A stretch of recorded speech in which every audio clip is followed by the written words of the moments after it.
Just to say the format of these, for those who haven't been with us before, this all be published openly on the Open Data Saves Lives website.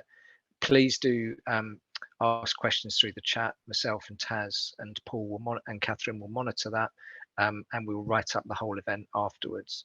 The aim is that we get to a point for every topic where we've got a kind of a story blog, which Taz will put together, a repository for any shared resources, and using all of the kind of available techniques around GitHub and now reproducible analytical pipelines as well. So we hope to have a very useful discussion. We've already, from some people who've joined this call, started planning the follow-up to this for next year, where we think we will be able to present some product that we can all share amongst us freely, where you could go into an integrated care board area and across access, experience and outcomes, start to put together some standard packages for people to analyse their local areas. Stephen, are you happy to go first? Of course, yeah, happy to. That would be great. I know a lot of people will kind of recognise you from things that a lot of really good stuff we've seen online, and I know you're a proponent of sharing everything you've done. So we'll start with you. I'll go to Ruby, and then we'll get Elizabeth to headline. Great, thank you. So I was going to talk, I am just going to talk, I wasn't going to share slides or anything, I was just going to talk for 10 minutes or so about two reports that we've produced over the last couple of years. I'm going to put a link in the chat to them now so you can have a look at them if you want to. Those are the two links to the two reports. They focus on socio-economic inequalities in access to planned hospital care. So just one segment of this big world of health inequalities. So it's focused on that particular service area of planned hospital services, outpatient appointments, outpatient procedures, day cases, elective admissions, that set of activity. And it's only looking at the issue of inequalities from one dimension, which is socio-economic inequalities, inequalities across deciles of deprivation. And that's one of the things that sort of makes my head hurt when I start thinking about inequalities, is just how many different combinations of both dimensions and service areas we might need to take account of to get a really comprehensive grip of this territory. We've done, I say, a fair bit of work on that particular combination of socioeconomic inequalities and planned hospital care, but there's lots of other combinations that need to be explored in a lot of detail as well. So the two reports we produced, setting the scene, scoping the territory, trying to understand the nature of inequalities that existed within planned hospital care, whether or not they're getting better or worse, are they how are they geographically distributed, what was causing those inequalities and what were the consequences of them. And the second report looks more at what can be done about it, what can we do to address those inequalities. So I was just going to take you through really the headlines from the two reports this morning. So the first report, I mean, the headline is, as you'd expect, that people living in more deprived areas have poorer access to planned hospital services. But those effects were substantial. They were widespread, in the sense that they occurred in almost every ICB that we looked at, and across most of the diseases that give rise to the need for people to be admitted to hospital in a planned fashion. And at least on some of the metrics we use, they seem to be the issues seem to be getting worse. You know, inequalities are worse now than they were in the past. And unfortunately, during COVID, we tightened up access to these services considerably. It was very much harder for people to get access to planned hospital services during the COVID period. But we did so in a way, tightened up on access in a way which made inequalities even worse. The people who managed to get through to planned hospital services in that period were predominantly people from more affluent areas. So yeah, COVID, there was an opportunity to try and equalise out levels of access during that period, but if actually we made matters considerably worse. We looked at 4 pathways in a fair amount of detail. We looked at pathways for hip arthritis, cataracts, heart failure, and COPD. And we found that even after we controlled for levels of need within populations for those conditions, the inequities persisted. So this was of need within the population. When you control for need, you still find these inequities in access. One of the interesting findings that we found that, at least for those pathways that we looked at in detail, that the inequities tended to emerge fairly late in the pathway. Earlier in the pathway, primary care, for example, interventions were skewed in favour of people living in more deprived areas. But once they were referred into secondary care, that's when the inequities started to really emerge and compound, such that, you know, most of the secondary care interventions for people with heart failure or COPD or hip arthritis, for example, were skewed considerably towards people living in the more affluent areas. We did a bit of work to try and understand why we were seeing those patterns and why we had seen the deterioration in inequities over the last few years. And our tentative conclusions were that the various initiatives that have been put in place over the last 20 years or so to either control access to planned hospital care or to improve access to planned hospital care. So I'm thinking about things like waiting list targets or waiting times targets, hospital care, the introduction of independent centres, new screening programmes, policies on procedures of limited clinical value, referral management schemes, all of those interventions that we've put in place over the last 20 years to try and control and improve access to planned hospital care. They've succeeded in their own right, but they've systematically favoured people living in more affluent areas. And taken together, they seem to have compounded to create a gap between people living in more deprived and affluent areas in terms of access. We've actually made the pathways through to access for these services quite complex. And that seems to favour some groups over others. And they were our sort of emerging conclusions about the causes of these inequities.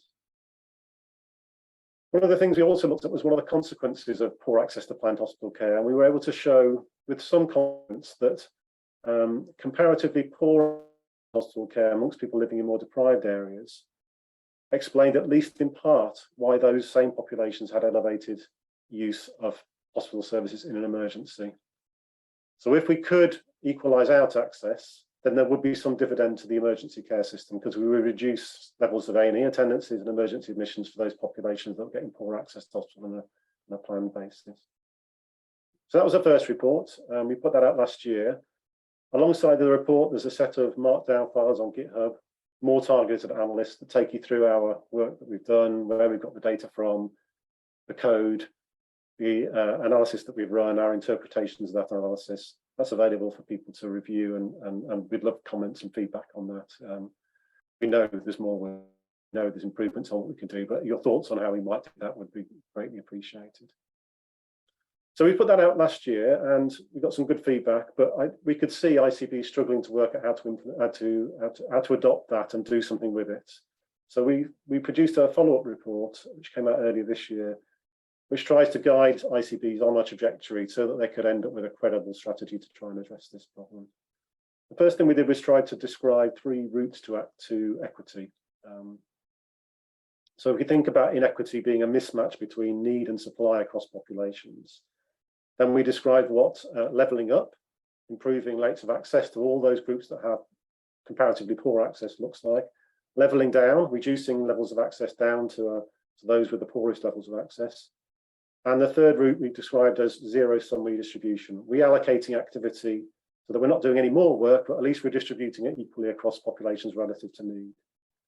And we describe the pros and cons of each of those approaches, and we try and quantify the change in activity that would be required to deliver them. Now, the national policy is that we're going to increase elect by about 30% by 24-25. That's the plan to get out of the waiting list hole that we've created. And the good news is that we think it's compatible, achieving that again is compatible with reducing or eliminating inequities. The most inequitably distributed patch in our area, the patch that has the highest levels of inequities, is Birmingham, is a Black Country ICB, and it would need to use all of that additional activity skewed towards more deprived areas if it was going to eliminate inequities in its area.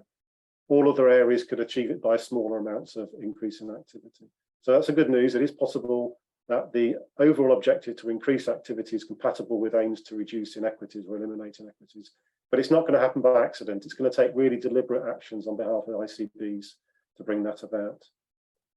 The other things we do in the report, we try to describe the various interventions that have been proposed to try and address this problem. We categorize them in terms of where they try and act on the pathway. Are they trying to equalise access by improving referral rates for people living in deprived areas or other aspects of the pathway. We tried to set out what the evidence base is, but I need to be honest with you here, the evidence base is pretty limited. Most of the interventions have evidence in themselves, but not in terms of their ability to improve equity. And then we set out a two-stage process that ICBs might follow if they're going to work through and develop a credible strategy to address the problem. We finished the report with a little section which tries to describe some of the principles or metrics that systems might use to monitor progress. So that's the second report. There's been a few other follow-up bits that we've produced, which I'll just mention very quickly. There's a report we've commissioned from Hill Dickinson, which looks at the legal responsibilities and powers of ICBs to try and address this problem. We've commissioned some work with Murray at public attitudes towards addressing these problems. It's highly politically contentious, and the public have very particular views on how and what the NHS should be doing to try and address this issue. You'll have seen various articles in HSJ recently about approaches that UHCW have tried to take to address this problem through waiting list prioritisation, for example.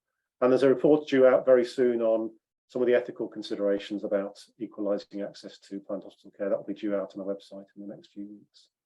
That's everything from me. Back over to you, Mark. I don't know whether I've used the right amount of time there. Is that about right? Yeah, that's spot on. Thank you, Stephen. Thanks for putting the links in. I'd encourage people to have a look at those reports. We're okay for time. Jake, you've got a question there that you put in the chat. Do you want to just come on and ask that while we've got Stephen? Yeah, thank you, Stephen. I was just reflecting on the parallel backlogs in primary care and long-term condition management that we're seeing in many practices around the country, which of course also feed into the secondary care problems later. I just conscious that there's quite a lot of data about secondary care activity around those backlogs. Are you aware of any similar data in primary care? Because there's a particular problem in primary care which is worth noting, which is that some of the incentives to intervene to manage long-term conditions better have a cut-off point in QOF or IRF, so that if you get 80 or 90% of your lists done, your prevalence done, then beyond that, the gains become disproportionately expensive, which kind of suggests that it may be easier to get those more active, perhaps middle-class patients to participate. So I just wanted to raise that issue group generally, that I think there's quite a lot of similar problems in primary care, which are receive less attention. I don't know if you'd agree with any of that, but no, absolutely. I mean, in the first report we did try to show along these four pathways we looked at where on the pathway these inequities emerged, and we had some primary care measures in there, some disease identification, disease management, early stage disease management, referral on to secondary care. And they tended to show that actually primary care were doing their bit to try and tackle this issue. But that analysis predated COVID, and I haven't seen anything that's updated that since. And I wouldn't be surprised if some of that has been knocked off. And in terms of exception reporting, I'm completely with you. I don't know what the latest is. I haven't followed QOF in the last few years, but exception reporting seemed to be exactly the wrong thing to do for inequalities to me. And I would have just got rid of that if I had any power in this space. Yeah. It's interesting, and by the way, thank you very much for your talk. I found fascinating. It's like all of these things is that the observation of the problem is sometimes a bit disconnected from the solution. But I know Mark and others are working on that. So thank you very much indeed. It'd be good to carry on the conversation by other means. Yeah, thanks, Jake. Sophia, just like put you on the spot. You're an ex-chief exec from Birmingham, so there's a nice bit of serendipity there. Any comment? Well, I've actually put in the comments the thing it immediately made me start thinking about, Stephen, was that what's the driver between that the differential in transition from primary care to secondary care. And when I first became, when I took up my first chief exec post in Birmingham, I was in the eastern part of the city, and I inherited the largest concentration of GP vacancies of any PCT in what was then the West Midlands conurbation. And there were practices that had GP vacancies that had never had a GP in them. So although on the prevalence figures, it looked like in terms of the allocation of NHS resources, there were posts per head of population in a way that you'd expect, but there weren't actually people and doctors per head of population in which you'd expect, and those vacancies were hard to recruit true vacancies. It wasn't that no one had bothered to try and get GPs working in those areas, and we had to construct an entirely different approach to recruit to getting them in there, which was successful, and we filled them. But then you're immediately confronted with understanding just the level of consultation, the range of consultation, the stressful nature of working in those environments, when if you just worked 3 miles up the road, you'd have nice clean carpets and lovely cups of china to drink out of when you popped round to see your elderly middle-class educated patient who was feeling a bit lonely because her kids worked in London.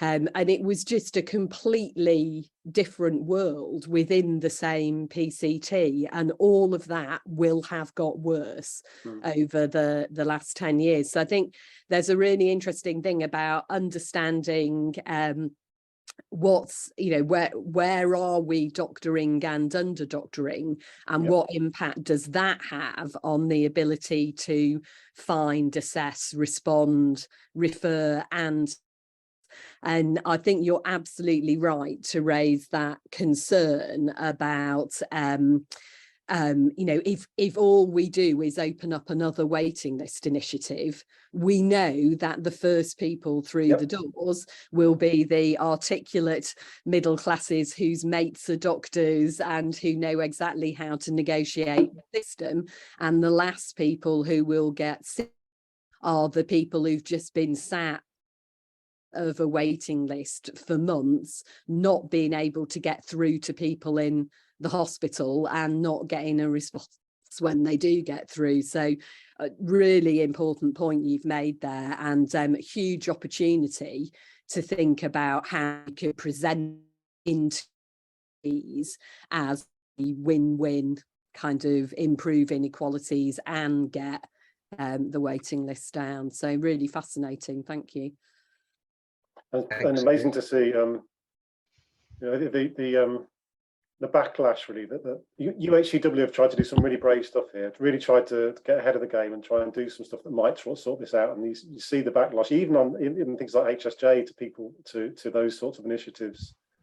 As the middle class fear some of their access might be curtailed in favour of people living in deprived areas, and some of those concerns are legitimate. But some of them, we're going to have to be brave, I think, to try and address this, and we're going to stick our heads above the parapets and hope we get through it. But I think if we just try and do the same again, we're not going to make progress. No, I think the aim from this group is to, as Edward Tufte said, just show the data. So I think if we start to produce strong evidence and share code that shows that people from one ethnic background tend to get offered one set of pathways, and people from a different ethnic background seem to get offered a different one, or wait longer, or have different outcomes. We just have to back it up with data-driven group, as opposed to a kind of policy wonk think tank, is the kind of the aim. So we'll just keep collaborating, keep getting more data out there. That's really helpful. Thank you both. We're going to go to Ruby now. Really good to have bumped into Ruby on Twitter. As a lot of you will know, during COVID, we had to completely turn upside down our kind of operating model around things like outpatients, and there was a lot of good that came out of that. It's very interesting now whether things will stay in the new world or they'll just revert back to the old models of outpatients, and people like Ruby have started doing some analysis in this area, so really good to have you. Over to you, Ruby. Yeah, thanks for inviting me, and good to be linked in via Twitter. So we've reached out a couple of times on Twitter just to see if there's other people within this space doing something similar, or if we can learn from others.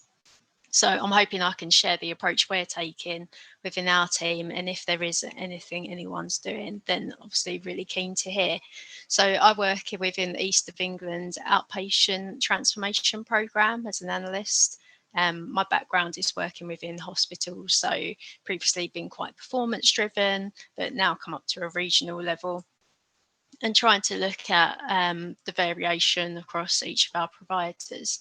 So I'm going to have some slides which will help me talk through some of the points I'm going to be looking through. Just bear with me. Just need to make sure I'm sharing that screen. Okay, so hopefully you can see that. Yep, got it. Excellent, thank you. So I've shared some of the variation across our region. So as you can see, within the 22-23 operational planning guidance and operational guidance, all trusts are being encouraged to do 25% of their outpatient attendances by virtual consultation. So this is within secondary care. When we look at that, we've got quite a lot of variation. So some trusts are doing 7-8% by virtual consultation. Other trusts are doing beyond the 25% ambition. So within our region, we cover Essex, Suffolk, Norfolk. So we have some quite coastal areas, and some of our areas go more towards London, Midlands, so Hertfordshire, Essex, Peterborough, Bedfordshire, just in case you wasn't sure where East of England sat. So as we started this journey on reporting who's doing, what are people doing against the 25% target or ambition, we had some questions. So are there areas virtual consultations are declining regionally? Are virtual consultations performed equally across the regional geography? And are there any differences in VC for ethnicity, age, gender, and deprivation? So we agreed those were the areas we were going to start with. So as part of looking at virtual consultations, we know that they increased around COVID time, so they were being really well utilised, but we are seeing a decrease in their use over the few months. And this is part of that deep dive into why is that happening. So we're setting up peer-to-peer networks within the region to start looking about what we can do a little bit differently. And this work is going to start informing some of those conversations. So to start, we needed to understand what our population looks like, because all of our work up to date, we haven't included any of our patient demographic information. So we started looking at our age profile, and this is just to give an overview of what that looks like. To the right, we've got what our deprivation looks like across the region. So more red, the height of the deprivation. So this was produced by one of the colleagues within our team. Just to start understanding what are we expecting to see before we start doing that analysis. We use fingertips quite a lot. So again, we're talking about open data, open source fingertips, really good for starting to understand your population if you're doing a similar exercise. So we've started to understand our age profile, what our deprivation looks like across the east of England. So Peterborough, Luton being some of our most deprived, Bedfordshire, Hertfordshire as our least deprived. Our population, so where are our older populations? And no surprise to us, some of our older populations sit within Norfolk, Suffolk, so more of our coastal areas. And then where are our ethnic minorities? So majority or the highest rate of ethnic minorities was in Luton, which again we did suspect, but it was just good to have that data and then start to introduce people to what the patient demographics look like across the region. So I've tried to explain how we've approached it from a data side. We didn't have anything set up to start populating some of our rates. So for some of the rates, we've done a direct age standardized rate, which I'll explain a little bit more in the next slide. So each shape represents a data set and how I've transformed the data. So we started with our non-face-to-face outpatient attendances at a lower layer super output layer. So that's a geography layer. And I've listed the fields that we had. So we had that age bands, sorry, I should say 5 years, and then how we filtered on that data. We've then applied the East of England population to that outpatient attendance data, again, looking at the 5-year age bands and the population for the East of England. We've taken that up to ward level, just to start comparing each of the wards within the region. I've listed all the fields that we've included in that table as well. We've applied an age-specific rate, so we can start working with the age bands and comparing each age band across the region, but also set up some of the calculations so then we can look at those direct age standardised rates for VC per 1,000 population and just start making those comparable. I've used lookup tables that are available on GeoPortal. If anyone's ever gone on there before, I'm sure most of you have, if you're from an analytical background. So loaded that in, and we've also taken the European standard population as part of this. So this is me just trying to explain how I've approached it, and if anyone else is doing anything differently. We've used Sickle, but again, if you're using R, I don't use that, but I'm always keen to learn, so it would be useful for that to be shared, and likewise happy to share how we've done this. Just explaining the direct age standardization. So why have we used it? We're comparing wards within the region. Again, we can go down to that LSOA level because that's where we started with our lowest layer, but we've built it up to ward and we've built up to local authority. It decreases the impact of different age structures. So as you saw in the previous slide, we've got some quite elderly populations across those coastal areas, and it just allows us to compare the wards without age being a factor that we need to think about. We've sort of stripped that out of the rate.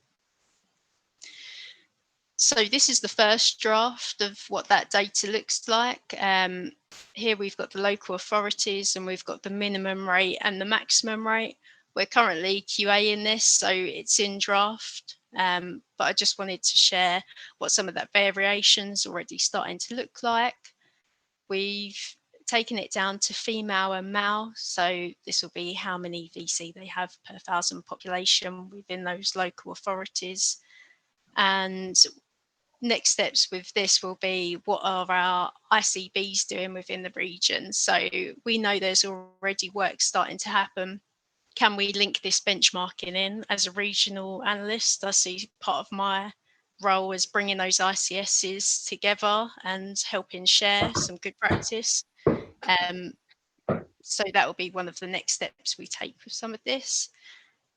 We've taken VC rates down to ethnicity. So we've seen that we've got 22% of our ethnicities are unknown. So within the peer-to-peer networks we're having, it will be, do we want to start diving into this data? We can already see that some of the local authorities, even though quite high level, there's some quite high VC rates. Where do they sit on the border? What do the population numbers look like under this? So again, just starting to dive down a little bit more. Deprivation decile. So at the minute, I've got the decile nationally. So we're going to redo this slightly and re-rank all the deciles to be within the region. But again, we can see some variation. So we're going to put that on the table in our peer-to-peer network and explore this. Is this something that we want to look at further? And then age range as well. So this is the percent of outpatient attendances that have virtual consultation. We can see that there's some variance. We're looking at this against our trust level, and some of this is quite familiar to what we're seeing. We did expect that some of our VC rates would be higher at a younger age, and we weren't expecting such high VC rates at the older end of the scale. So again, something to look at and dive down into more. And our next steps are, well, quality assuring the data. So before we do anything with this mapping, making sure that we recognise what it's showing, re-ranking the deprivation within the region, new to mapping software, so any geographic data visualization. I didn't have to use it when I worked in a trust. So again, at the start of that journey, if anyone wanted to share, we're looking at QGIS, Power BI can do shapes within it. So looking at that, and maybe info mapper, but again, open to any experience you've had within these and doing a similar exercise. We're looking to include some of this within some virtual consultation packs. So we do some data packs per trust, and these maps will be included as part of that to help introduce some of these conversations about patient demographics. And the peer-to-peer networks, again, we may look at doing a deep dive into one of these areas.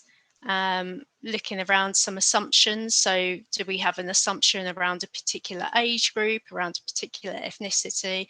And then we'll look to either prove and disprove some of those theories and some of those operational ways of working.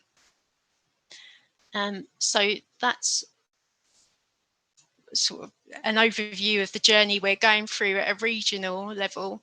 But again, if anyone's done something similar or they're thinking about starting that journey, we're happy to share, and likewise happy to have a conversation about what we could learn from the work you guys have done.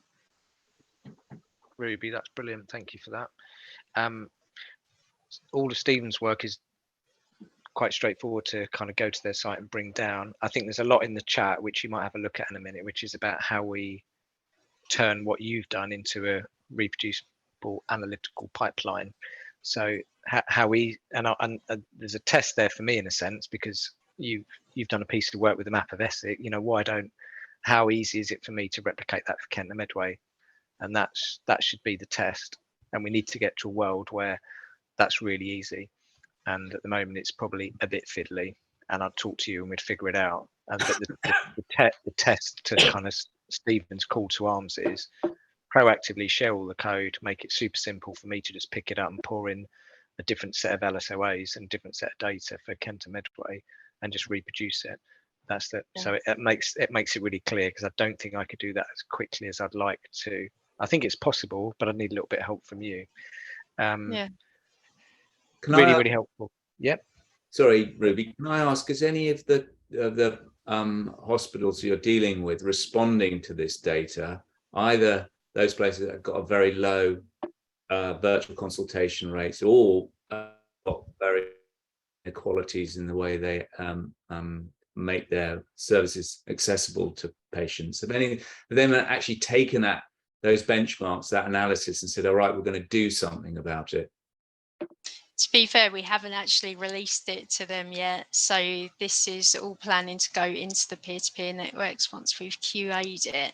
Right. I mean, I just ask because I think I've been involved in some of that sort of what can you do about it? And I'd be interested. And we have a working with the Mental Health Trust in Essex, actually, which is harder, of course, to do this work around. But I'd be interested in talking to you about that, if that's possible, about, you know, because one of the things is once you publish this information, it's quite often a bit stunning for people, right? They don't, what can we do about it? And finding some answers to that, perhaps from other parts of the country, for the ones that are doing it really well, might be helpful.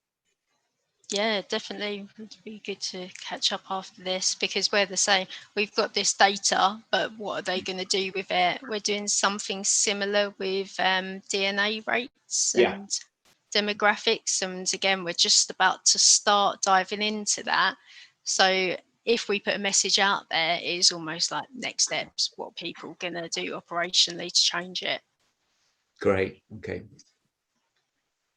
Thanks, Jake. Okay, I'll keep us to, we're doing really well for time, by luck as by judgment. Elizabeth, the floor is all yours.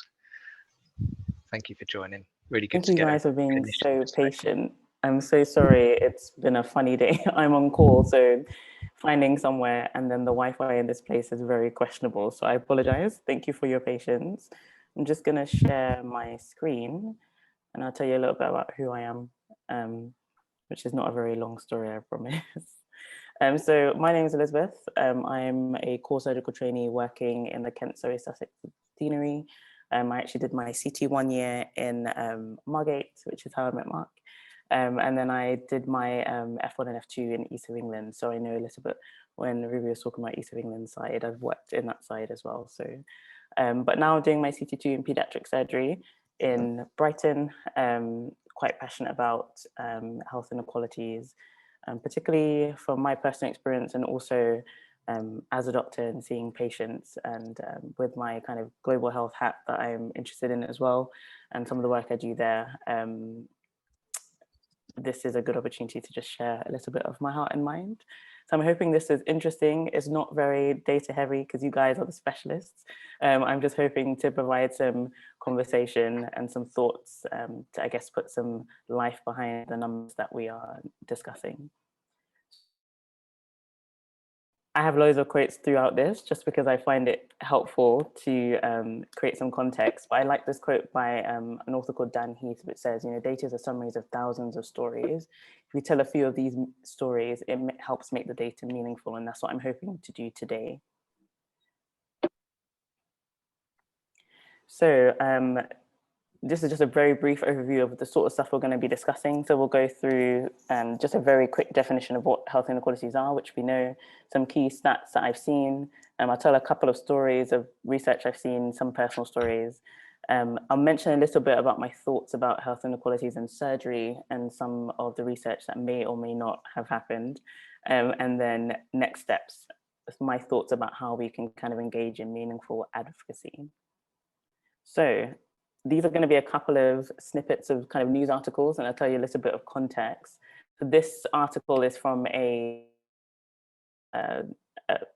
case that happened a couple of years ago. It was a case about a patient called Raphael Jill, who was under police custody, who is of an ethnic minority, and unfortunately died in police custody. He had had multiple seizures, and there's I guess, a discussion about delays in his treatment and why those delays may have happened. And that raises a couple of thoughts about our hats about health inequalities, both in terms of race, in terms of gender, and how people don't always express their symptoms, but also in terms of how we perceive those who are under police custody, or even some people who are homeless as well, and how that affects how our own internal bias affects how we approach patients. Sickle cell disease is something particularly close to my heart. Being British, but also Nigerian, there is a strong kind of background of sickle cell disease in my family. And there is a lot of conversation that has happened, especially in the last couple of years, around racism and sickle cell disease, and how, once again, our internal bias affects how we approach patients, despite there being kind of nice guidance and advice about how to treat patients who present in ED. It's very commonly seen that these patients are not treated in the correct way, and sometimes aren't believed, and sometimes are said to be pretending or drug seeking. And that's a big stigma that exists amongst these patients, some of which are my friends and family, and something that I think there's been a lot of work to try and change. Of course, we've seen the statistic. There was a big article, I think the Embrace study that happened a couple of years back, which talked about, Black women in the UK being 4 times more likely to die during pregnancy and childbirth. And that raised a lot of startling data for people about some things that have numbers for. And that's why it's really important we have these conversations about collecting data and actually bringing some of this to light, because we always have our internal feelings about things that are going on, but sometimes you need numbers to explain why and how these things are happening. So I know there's been some work to try and dissect why that happens, whether it's because of their own conditions, or whether it's, once again, about people not believing when they present with symptoms. This was an interesting one I had seen about, 1 in 4 women with learning difficulties, only 1 in 4 of them are attending cervical screening, and that's quite alarming, and raises another question about how we open up access to everyone, and whether we are necessarily doing a good job with that at the moment. There's some studies about cancer patients, and there was a really interesting article that had some qualitative data about people's personal experiences, but there seems to be kind of a race divide with that as well in the UK when it comes to cancer patients and wait times, both in terms of their initial diagnosis and how they're treated. And something particularly close to my heart as well with regards to homelessness, there was a article written recently this year in The Guardian about how deaths for homeless patients have increased significantly in the last couple of years. And that's, you know, we know the pandemic has happened and everything that's associated with that. But that raises another part of the health inequalities bracket that I'm sure some parts of the country are doing some work towards. So that's just to provide some context for our numbers. And this was an interesting title, and I thought maybe it would stir some thought, but it was written in The Guardian by Hannah, who's an author, but she wrote, you know, facing the uncomfortable possibility that healthcare is discriminatory. And then no one wants to say that, and no one wants to believe that, you know, you go into this career caring about patients, that perhaps our own internal bias affects how we approach patients. And these systematic issues that exist can affect our patients, but it is the truth, unfortunately. And I think the sooner we start to engage in conversation like we are today, the sooner we can try and do something about it. So we all know what health inequalities are. I like this definition by the King's Fund, which talks about avoidable, unfair, and systematic differences that exist between different groups of people. They go on to actually talk about how this can refer to both the differences in care and their opportunities. And I think that's really important, because whilst we know there's a difference, sometimes it's just that they don't have the opportunity to access something because it doesn't exist in their area, or, you know, they're homeless and don't have access to certain care that way as well. But what makes us different? So the King's Fund seems to divide us into 4 sections. So socio-economic things that we know, geography, which we've kind of discussed today about, you know, particular areas just not having close proximity to certain services. Speaking personally as someone working in kind of pediatric surgery at the moment, there is a huge kind of gap geographically of pediatric surgical centers, and that can affect patients as well.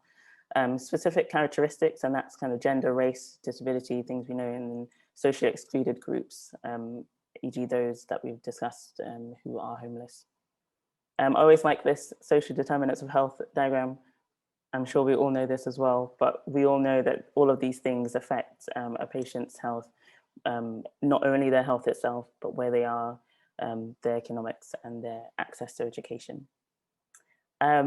This was just some data that's been put out by the Health Foundation, just talking about, you know, once again, that geographic split, about how that affects, I guess, how many kind of chronic conditions, how many kind of long-term conditions they have. And it's quite interesting that someone has already mentioned this earlier about how geography can affect their presentation and what these diagnoses are. But I thought this graph was quite a nice pictorial way of showing that as well. So going from kind of the most deprived areas to the least deprived area, and actually all these conditions that we know affect people in the UK seem to affect those in the most deprived areas most, and whether or not that should switch our minds into how we formulate and locate our services as well.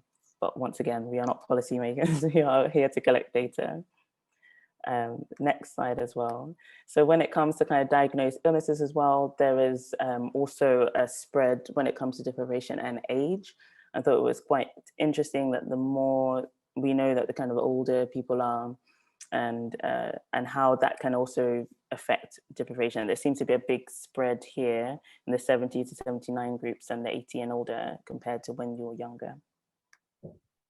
But we all know it's not that simple. We can categorize things into 4 groups, but people are not just 4 groups, and they have a complex combination of things. Each individual can be a combination of factors. They can be both from an ethnic minority and homeless and live in an area that is deprived. And that's difficult, because this is not a linear relationship. It's not just a distribution between, if you have these 3 factors, this is the percentage. People have a whole host of things that can also affect that. So we know that it's not just a linear relationship either. And that makes it really difficult to know how to impact as well. And we know there's a term by the King's Fund called intersectionality, well, not just by King's Fund, sorry, which King's Fund has mentioned, which describes the way these factors actually combine and affect the inequalities that people experience. And we know there's been lots of studies into this, especially in the UK, by all of these bodies and by you guys as well. And things to mention is that we know that the continuing impact of COVID-19 on health inequalities, and it's very visible that it's just got worse as well. COVID-19, I think, exposed some of these things, but it also has exacerbated some of these things as well. So I think we have, unfortunately, so much catching up to do as well with regards to that. So just to make things more interesting and difficult for us as well. To talk about surgery, especially in line of the fact that of health inequalities and COVID, I know one of you guys have mentioned about elective waiting lists, and that's where I see a lot of the focus in research being done when it comes to data collection about waiting lists and their effect. And I know in my last job, which was orthopedics, there was a big push to try and help curb some of these waiting times, and they created a big kind of orthopedic center in Canterbury. But we know that it's estimated that the number waiting for elective procedures is likely to triple, and that's what the statistics are saying by 2030 if we don't do something now. They say about 53% of those are of working age, which can have an effect on our economy, but also 47% are over 65 and children. So that's a really vulnerable group of people who just don't always have the ability also to advocate for themselves, especially children and those much older. There was a term used called the hidden waiting list, and I'm seeing that a lot with patients who present to ED who haven't actually sought any medical attention at all, and then present with something terrible. And general surgery, it's really happened quite a lot, especially last year, where patients were presenting with bowel obstruction but not been diagnosed because they've had these symptoms and have not either sought an appointment or known how to, or just never needed to in the past and not really known anything about their symptoms. Sorry, that's my bleep. And it's just worth thinking about that when we think about health inequalities, that some people actually just aren't able to go or don't even know the symptoms that they need to do. And that seems to happen most in deprived areas as well. Something that a thought process that I had is, especially in surgery, is I think there's been a real good amount of work in the community. And I think the community is leading the way when it comes to discussions about health inequalities. I think surgery, in my personal humble opinion, has not necessarily caught up as quickly when it comes to assessing the health inequalities with patients. I think we've started to have some discussions about our workforce and how that affects things, but I think there needs to be a genuine conversation about how that affects our patients. I know in the US, there's been some discussions about outcomes in ethnic minorities and after surgical care, but I haven't seen as much done in the UK with regard to surgical patients. So that's my personal heart. And that's what we're working with Mark also to do something about as well. So it's that question about access, opportunities, whether they present too late, whether we believe their symptoms, and whether we are prioritizing correctly when they do present. So there's this quote and I guess statistic by the BMJ that says every month delayed in cancer treatment has the possibility to raise death by around 10%. And the statistic is actually like 6 to 13%. And that's quite scary when we think about patients who are in this hidden waiting list who just have not presented yet, especially for things like pancreatic cancer as well. So what next? Health inequalities are unseen sometimes. You know this, and sometimes it's very difficult to talk about them. People aren't always keen to personally discuss their experience for fear of being criticized, but sometimes just in fear of not being able to be understood by people as well. And I think that's it's good that we're opening up conversation all the time. Discrimination is a silent killer, and that's a big statement to say, but I think it is. I think sometimes we aren't noticing things as early and as quickly in these patients, sometimes because of our internal bias. We all have it, and it's just us working to slowly change our perspective. we need more meaningful data, and I've put that in bold because I do believe we need more meaningful data. And I use surgery, for example, so that we can actually use this to empower action in the future. Research in the UK, as I said, there has been some happening in inequalities, a lot in the community, less in surgical patients. And I wonder whether or not there could be some conversation with some of the Royal Colleges in the future when we start collecting data and moving in that direction to get them to partner with this as well. Mark may speak about later about some things that we're talking about within East Kent and surgical patients and their waiting lists and outpatient appointments and everything like that as well. But I really just think that the more we can work collaboratively across specialties, across regions, that's how we start to create numbers that really move and make some difference. So I end with this quote by William Brigham that says, just because you can't see something doesn't mean it's not there. And that's just for us to all think about patients and look at data that, all of this is human beings, their lives are affected. And just because sometimes we don't see that something is happening doesn't mean it's not. Thank you so much. Elizabeth, that was brilliant. It was just what we needed, because we still feel like we're relatively early on in this, but I wanted to try and bring together sort of people like yourself as clinicians, people who are interested in policy, people who are interested in data, but with a view to just doing it more quickly, because I think the risk is with some of this stuff, you'll go, oh yeah, I'm not really surprised that. So we ran some data recently which showed that the poorer your background, the less likely you are to turn up for pediatric outpatient appointment. And we kind of looked at it and went, oh yeah, that's kind of as we'd expect. And I feel like we're a little bit stuck in that world of, as Jake was sort of saying, a little bit sort of numb to the findings, that people with cancer from poorer backgrounds tend to present later. No one's surprised by that. And so on and so on and so on. So I wanted to just try and create some pace around this. I'm really grateful for you for putting really good presentation kind of to start us off. We're already planning a follow-up to this in a few months' time, and I think there's a load of really good ideas in there about particularly things like getting the Royal College's opinions on some of this. I think we could show there's a really active chat here, so we've built up some templates which do a kind of chi-squared test to see if there's something in continuity of care for midwifery by ethnicity, for example, or that pediatric example. If you split the waiting list of any trust, you'll probably see some variation. So the hard thing is not finding those initial data sets, it's kind of what you would then do with them.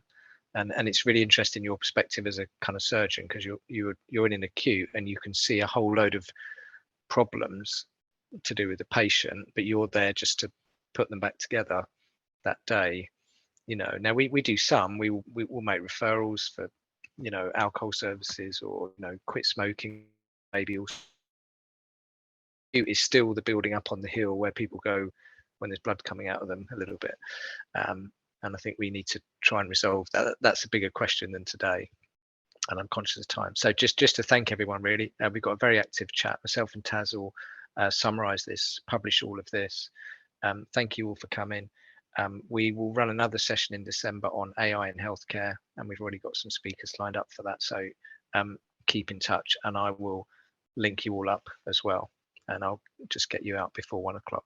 All right. Thanks again to all our speakers in particular. Mark, just before we go, can we come back to Stephen's point about that huge opportunity of, if there's going to be a national kind of impetus for 30% increase on electives, we've got to find a way of making the case for that to be a targeted intervention that can tackle inequalities. That's a huge opportunity to do something early. So I think that's worth us thinking about a bit offline, maybe following up with you, Stephen, and that might be something we want to kind of come back to that next session.